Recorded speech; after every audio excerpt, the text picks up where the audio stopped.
안녕하세요. 제가 주말에 올린다 그랬는데 조금 늦었죠? 바빴습니다.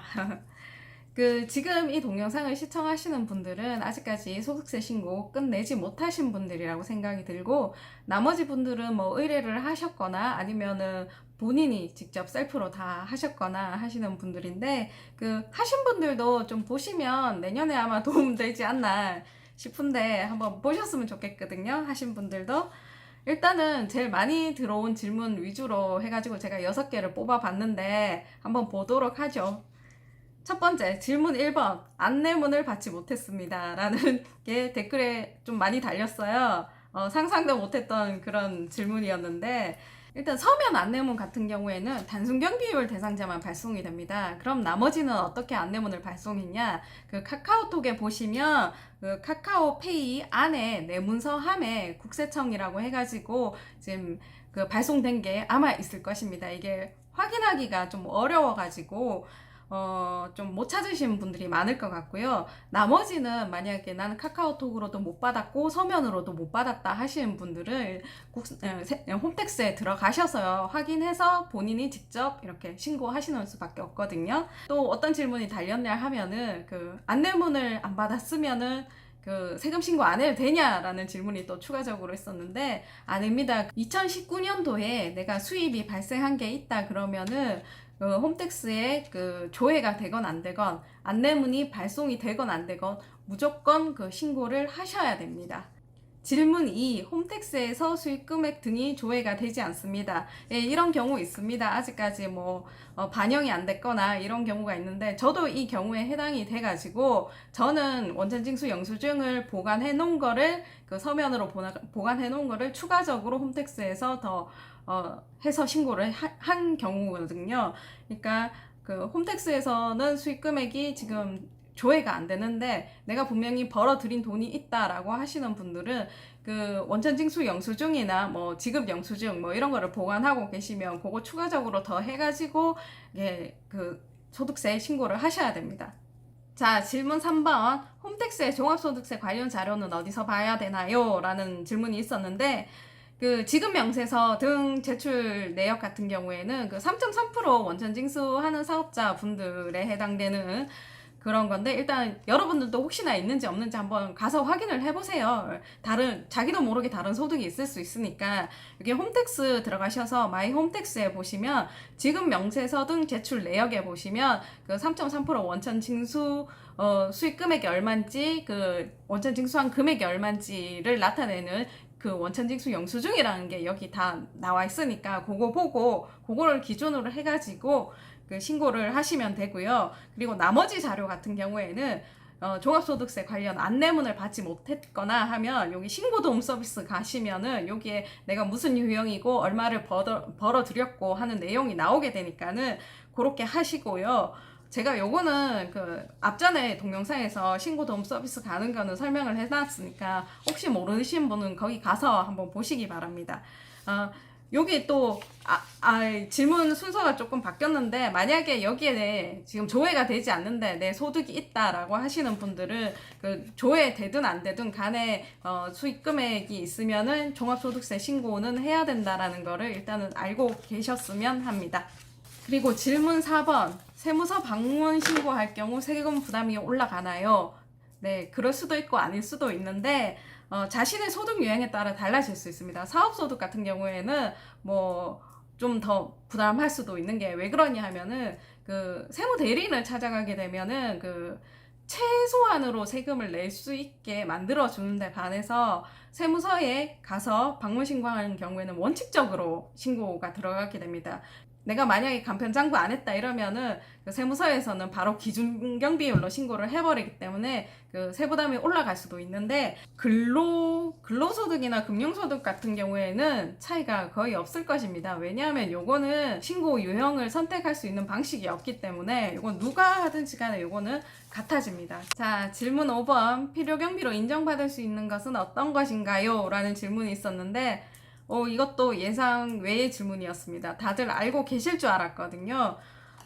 일단 보시게 되면 기본적으로 사업과 관련된 것이라면 거의 다 인정이 됩니다. 하지만 여러분들이 중요하게 지금 생각을 해야 될 거는 그 사업과 관련된 것인지 내 개인적인 것인지 요거를 좀 구분을 좀 해야 되는데, 만약에 개인적인 사용분 같은 경우에는 인정이 안 됩니다. 요거는 좀 주관적인 판단이 개입이 되죠. 기본적으로 보시면 식대, 뭐 문구용품 접대비, 기부금, 전기요금, 휴대폰, 전화요금, 임대료, 뭐 상품 관련 매입한 거, 그리고 차량 관련 비용 다 됩니다.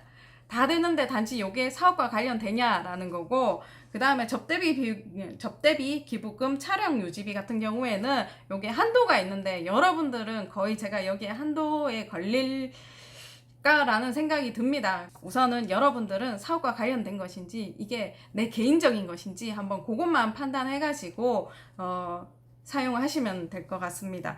그리고 이게 예를 들어서 한번 설명을 해보면, 내가 냉장고를 하나 샀어요. 근데 이 냉장고의 목적이 뭐냐? 산 목적이 뭐냐?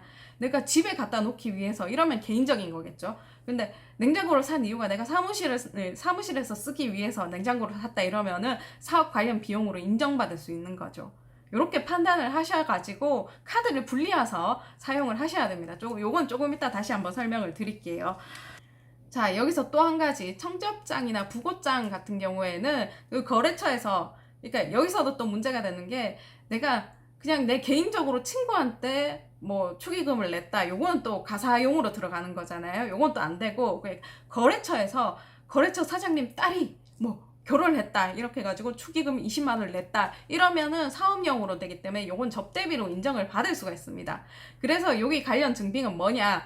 청첩장 보관하시면 되고요. 반대로 누가 돌아가셨다 하셨을 때는 부고장 보관하시면 됩니다. 경비 한도는 요거에 대해서 20만 원이고요. 그러니까 축의금을 냈다 그러면 20만 원 한도까지만 경비 인정을 받을 수 있는 거니까, 이런 것도 꼭꼭 모아 두시면은 다 절세에 도움이 됩니다. 그리고 질문 6번, 간편장부는 어떻게 작성하나요? 구독과 좋아요 하시면 앞으로 알려드리겠습니다. 이게 지금 강의하기에는 너무 늦은 그런 내용이라 가지고, 요거는 제가 앞으로 조금 더 시간 있을 때 정성 들여서 이렇게 조금 더 자료를 보완해 가지고 한 번 더 올릴게요.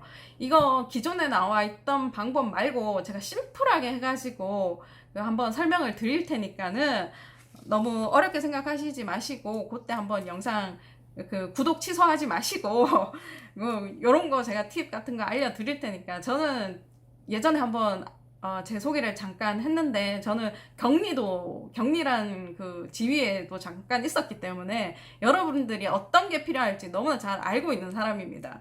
우선 오늘은 장부를 하는 방법이 아니고, 그 장부를 하기 위해서 선행되어야 할 거를 먼저 가르쳐 드릴게요. 장부하는 건 다음에 알려드릴게요. 국세청에서 그 사업용 신용카드 등록하는 그 부분이 있습니다. 요것도 한번 다시 어디에 가서 등록해야 되는지 요것도 한번 알려드릴게요. 다음 영상에. 등록하시고 그 사업 관련 지출인 경우에는 그 카드로만 계속 쓰시는 겁니다. 그러면 결국은 카드 쓴 내용은 그 카드 회사에 저장이 돼 있기 때문에 따로 기장할 필요가 없습니다. 그거 내려받아서 약간의 손만 보면 되는데, 그거 어떻게 하는지 제가 알려는 드릴게요, 다음에. 그러면 일단 여러분들은 그 카드를 한 개를 딱 정해가지고, 요거는 내가 사업용으로만 쓰겠다라고 하고 쓰는 거예요, 오늘부터. 그렇게 하시면 내년에 매우 간편해집니다. 그리고 현금 영수증 같은 경우에는 그 지출 증빙용으로 그 발급을 받으시면 되겠습니다. 그 어디 가서 쓸 때 쓰고, 현금 영수증 끊을 때 거기 사업자 등록번호 넣으시고 그렇게 해주시고요. 그 다음 보시면 요거는 질문보다는 제가 드리고 싶은 말씀인데, 첫 번째 보면 다중소득이나 복수사업장은 웬만하면은 그 세무대리인을 좀 찾아가셨으면 좋겠고요. 왜냐하면은 이게 좀 이제 다중으로 넘어가면 신경 쓸 게 많아지거든요. 그리고 뭐 원천 납부세액이 잘 들어갔는지 그것도 좀 확인을 하셔야 되고, 만약에 내가 좀 자신이 있으신 분들은 해도 되지만 좀 아리까리하다 이러면은 차라리 세무대리인한테 수수료 조금 주고 의뢰하시는 게 더 나을 것 같습니다, 이런 분들은. 자, 그리고 혼자 도저히 못하겠다 하시는 분들은 빨리 결정 내리셔가지고 그 세무대리인 서둘러서 좀 가시기 바랍니다. 왜냐하면 여기는 그 기존 거래처를 우선으로 하기 때문에 그 시간이 없으면 신고 대리 안 받는 경우가 좀 많습니다. 지금쯤이면 지금 한창 바쁜 시즌이기 때문에 그 가까운 그 세무사 사무실이 안 받아줄 수도 있습니다. 그러니까 빨리 찾아가시고요. 그리고 여러분들이 또 궁금해 하시는 거, 비용은 얼마냐라고 하시는 분들이 많은데, 그 시중에 있는 가격보다 많이 받지는 않습니다. 그리고 지방세 신고 시 꼭 기납부세 확인하세요. 왜냐하면 사업소득, 일반적인 그 사업소득이 발생하시는 분들은 중간예납이 있잖아요. 그 중간예납을 할 때 지방세는 안 냅니다. 원래는 40만 원을 그 중간예납으로 낸다 그러면 지방세 4만 원이 붙는데, 중간예납 같은 경우에는 그 지방세 대상이 아니기 때문에 40만 원만 내는 거죠. 그러니까 기납부세액에 그 지방세 신고할 때 4만 원이 들어가면 안 되는 거거든요. 그게 만약에 들어갔다면 지워줘야 되거든요. 요거 한번 꼭 유념하시고 보세요. 잘못하신 분 나올 것 같은 느낌인데, 확인하시고요. 그리고 세 번째, 지금 받는 지원금은 미래의 세금으로 돌아옵니다, 여러분들. 이게 제가 어떤 말을 하고 싶어서 이걸 적었냐 하면은, 다 성실 신고하시라고요. 이게 왜냐하면은 지금이야 코로나 때문에 여러분들이 힘들어서 뭐 지원금도 내려오고 혜택도 내려오는데, 이게 다 세금으로 충당이 되는 거고, 나중에 어차피 다 세금으로 충당을 해야 되기 때문에, 그러면은 그 기존의 세수 가지고는 안 되고 세무조사가 빈번할 거라고 생각이 들고, 그 다음에 네 번째, 그리고 제가 꼭 당부드리고 싶은 말인데, 그 내년을 위해 증빙관리랑 그 장부 작성은 지금부터 하시기 바랍니다. 제가 조만간 한 6월 초쯤 돼서 장부 작성하는 방법 알려드릴 테니까 어렵게 설명 안 합니다. 그리고 복식부기는 그 조금 세무대리인에게 의뢰하시고요. 복식부기 대상자가 내가 이번에 됐다 하시는 분들은. 근데 이제 2020년도에도 그 간편장부 대상자다 하시는 분들은 한번 그때 동영상을 보시기 바랍니다. 자, 요약해서 한번 말씀드리면, 서면 안내문을 받지 못했더라도 신고는 해야 되고, 홈택스 가면 다 자료는 나와 있으니까 그 자료 바탕으로 신고를 하시면 되고요.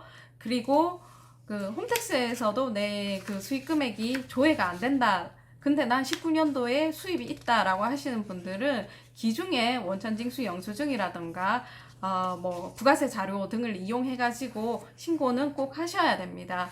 자, 그리고 필요경비 같은 경우에는 사업과 관련된 지출이면 거의 다 인정이 되니까 지금부터라도 꼬박꼬박 모아두시고요. 정리하시고요.